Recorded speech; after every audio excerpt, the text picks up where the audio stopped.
The Kibaku Area Development Association, KADA, and the Bring Back Our Girls movement have issued a call to the Nigerian government and the Borno State Government to release the recently rescued Chibok schoolgirls to their families. They emphasized that the girls should not be handed over to any individuals associated with terrorist groups under the guise of marriage. This was disclosed in a press conference held in Abuja to commemorate the 10th anniversary of the Chibok schoolgirls abduction. KADA's national president, Dauda Iliya, condemned the actions of the Borno State Government, labeling it as another form of captivity, disguised as rehabilitation and reintegration. Under what guise and by what legal authority did the Borno State Government continue and illegally and obnoxiously use the word marriage between the returnee girls and the so-called repentant terrorists?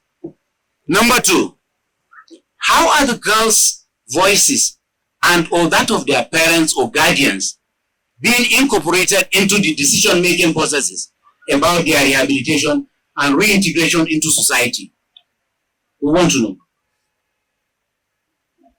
Number three, are there support services by the Borno State Government specifically tailored to address the psychological and emotional needs of these girls who may have experienced trauma during their captivity?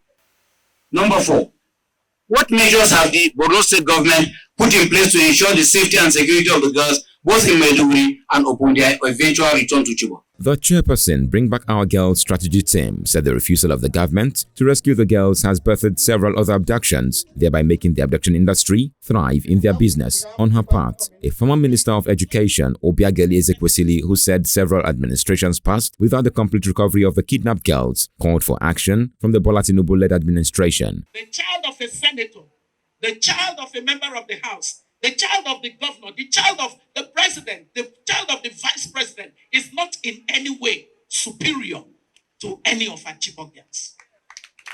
Not one bit. Therefore, everything that needs to be done in order to account for the outstanding girls and bring back as many of them that can still be brought back, everything that must be done to then give closure to this saga. It will never end in our hearts, but at least the actions necessary in order to make it a saga that is not an open wound forever for a country like ours will need to be done by this administration. Ezekwesili in her address also gave a wake-up call to the parents of the kidnapped girls. We spent our lives here for year after year. It is now time for the Parents Association of Chibok girls. You must take over this fight and take it over in a way that shows clearly that you're not willing to trade your daughters for a mess of pottage. We called on the government to focus on the need to bring back our girls and ensure the circumstances that enabled the abduction were identified, addressed, and documented so that a future occurrence would not occur. Mother of Sarah Samuel, who is one of the kidnapped girls, is pleading with the government for the release of the remaining girls. It's not easy because to miss your daughter is not traveling or she went to the place where you need. It's not easy.